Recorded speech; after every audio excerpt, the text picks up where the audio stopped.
Bonjour à tous, théâtre dans mon garage, les fourberies de Scapin de Molière. Aujourd'hui, on va étudier ensemble la scène 6 de l'acte 2. C'est une scène ultra célèbre qu'on a pris l'habitude d'appeler la scène du faux spadassin. Alors, qu'est-ce qu'un spadassin? Un spadassin, c'est un homme d'épée, un tueur à gages, quelqu'un qui va tuer pour de l'argent. Et donc, dans cette scène, vous voyez, je vais donner un accessoire à mon comédien. Dans cette scène, Scapin, que vous connaissez bien maintenant, le valet Scapin, celui qui parle comme ça, le valet Scapin va inventer une ruse pour tromper Argante. Argante, qui est le père d'Octave, il va inventer une ruse pour soutirer de l'argent à Argante. Et pour cela, on a commencé à le voir dans la scène qu'on a étudiée juste avant les vacances, il a demandé à Sylvestre, qui est également un valet et qui est le valet d'Octave, il lui a demandé de se déguiser en faux spadassin, donc en faux tueur à gages.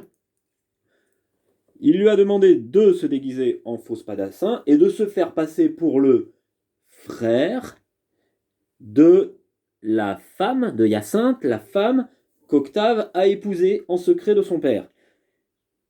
Il a expliqué à Argante que contre de l'argent, ce faux spadassin, le frère de Hyacinthe, ce faux frère de Hyacinthe, allait pouvoir s'opposer au mariage et accepter de rompre le mariage.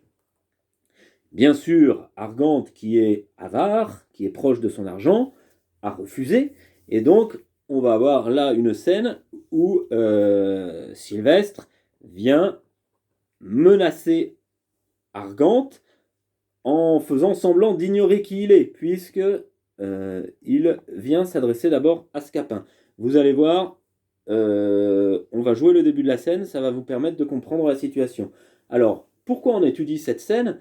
Vous savez, Molière, il est étudié, c'est un auteur étudié dans le monde entier, et qui, je vous l'ai dit la dernière fois, fait vraiment partie du patrimoine de la littérature française. Et en particulier, Molière, s'il est aussi important, c'est parce il est devenu maître dans l'art de manier les procédés comiques. Et dans cette pièce, qui est une farce, donc qui est un texte de théâtre écrit pour provoquer le rire chez les spectateurs, Molière utilise plusieurs manières pour faire rire. Et on va, grâce à l'étude de cette scène, on va pouvoir réfléchir à comment on fait rire au théâtre. Comment les auteurs de théâtre peuvent provoquer le rire.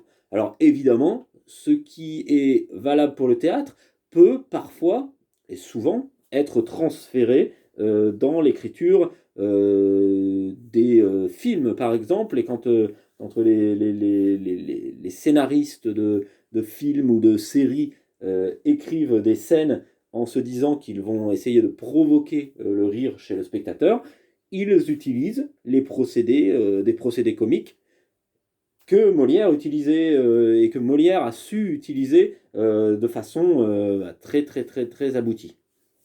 Alors, on passe à l'étude de cette scène 6 et regardez, dans cette scène 6, donc on est ici.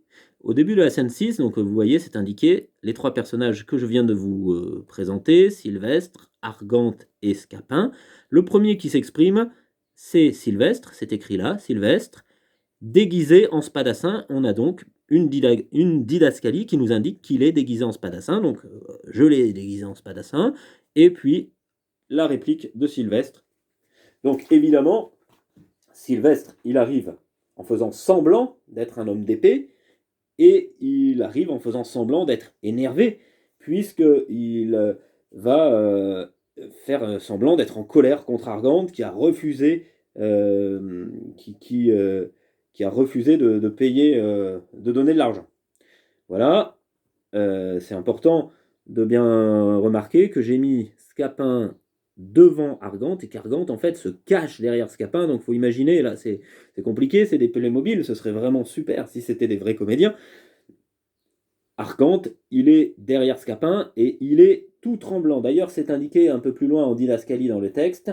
Argante, pour n'être point vu, se tient en tremblant, couvert de Scapin. Donc il est en tremblant, caché derrière Scapin. Ok? Allez, c'est parti. Je fais le début de cette scène.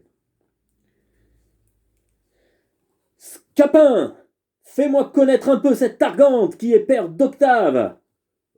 Pourquoi, monsieur? Je viens d'apprendre qu'il veut me mettre en procès et faire rompre par justice le mariage de ma sœur. Je ne sais pas s'il a cette pensée, mais il ne veut point consentir à 200 pistoles que vous voulez et il dit que c'est trop. Par la mort, par la tête, par le ventre, si je le trouve, je le veux déchirer. Dussé-je être roué tout vif? Monsieur, ce père d'Octave a du cœur et peut-être ne vous craindra-t-il point. Lui, par le sang, par la tête, s'il était là, je lui donnerais tout à l'heure de l'épée dans le ventre. Mais qui est cet homme-là? Qui est cet homme-là? Ce n'est point lui, monsieur, ce n'est point lui. N'est-ce point quelqu'un de ses amis? Non, monsieur, au contraire, c'est son ennemi capital. Son ennemi capital? Oui. Voilà, je vais m'arrêter là parce qu'on a compris la situation. Alors évidemment, la scène, elle dure après plusieurs pages. Là, ce serait un petit peu long en vidéo, ça durerait un petit peu trop. Vous avez compris qu'on est dans une situation, dans un moment de comique de situation. Alors du coup, on va pas, comme d'habitude, hein, je vous l'ai dit, on peut pas tout analyser et tout étudier. Par contre, c'est vrai qu'on peut quand même se demander et se poser la question. Alors, d'abord se dire que dans cette scène, on a affaire à ce qu'on appelle un comique de situation.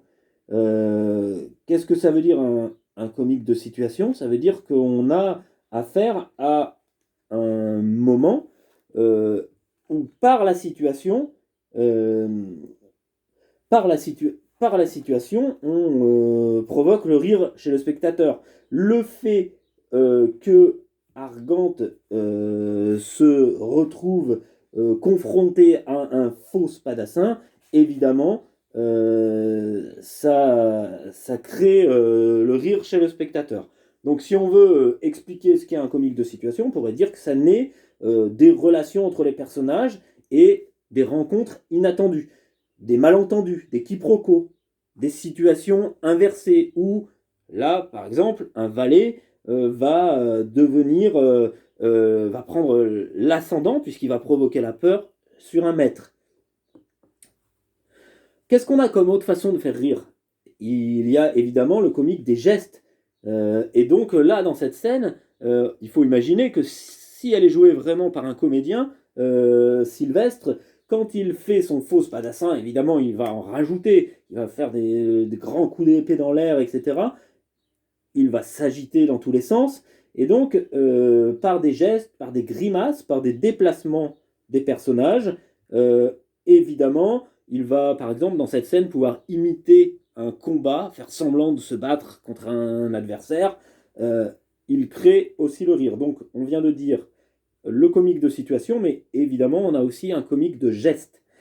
On a également le comique des mots, bien sûr, qui est dans le langage, et en particulier par les termes qui vont être utilisés. Ici, on peut retrouver ça en particulier quand Sylvestre, par exemple, dit par la mort, par la tête, par le ventre, si je le trouve, je le veux déchirer, échiner, etc., etc. Vous voyez, par l'utilisation de termes exagérés, bien sûr, il y a un procédé comique, une façon de faire rire. Donc par l'utilisation de mots. Parfois, c'est en répétant toujours la même phrase qu'on va créer le comique, et on est aussi dans du comique de mots. Il y a une scène très connue dans Les Fourberies de Scapin qu'on n'a pas eu encore le temps de lire, et ou dans laquelle le personnage de Géronte répète en permanence qu'allait-il faire dans cette galère, qu'allait-il faire dans cette galère, qu'allait-il faire dans cette galère en parlant de son fils. Et donc ça c'est très connu comme réplique, et c'est un comique de mots. Enfin, dernier procédé comique qu'on peut relever, c'est le comique de caractère. Il est dû aux manies ou au comportement ridicule d'un personnage. Là, en l'occurrence, on voit bien que la naïveté et l'avarice d'Argante rendent ridicule leur situation et provoquent le rire. Le fait qu'il soit, alors encore une fois, là c'est des Playmobil, mais si vous voyez vous imaginez des vrais comédiens et vous imaginez Argante tout tremblant derrière Scapin, on voit bien que la scène est ridicule, qu'il est ridicule ce personnage, et il est tourné au ridicule, et donc son caractère provoque, le caractère du personnage provoque le rire. Voilà. Bon, je m'arrête là pour aujourd'hui. Vous allez recevoir un petit questionnaire sur cette scène et sur les 4 types de comiques que je viens d'expliquer. Donc je vous les répète rapidement. Le comique de geste, le comique de mots, le comique de situation et le comique de caractère. Allez, bonne journée à tous et puis à très bientôt. Portez-vous bien.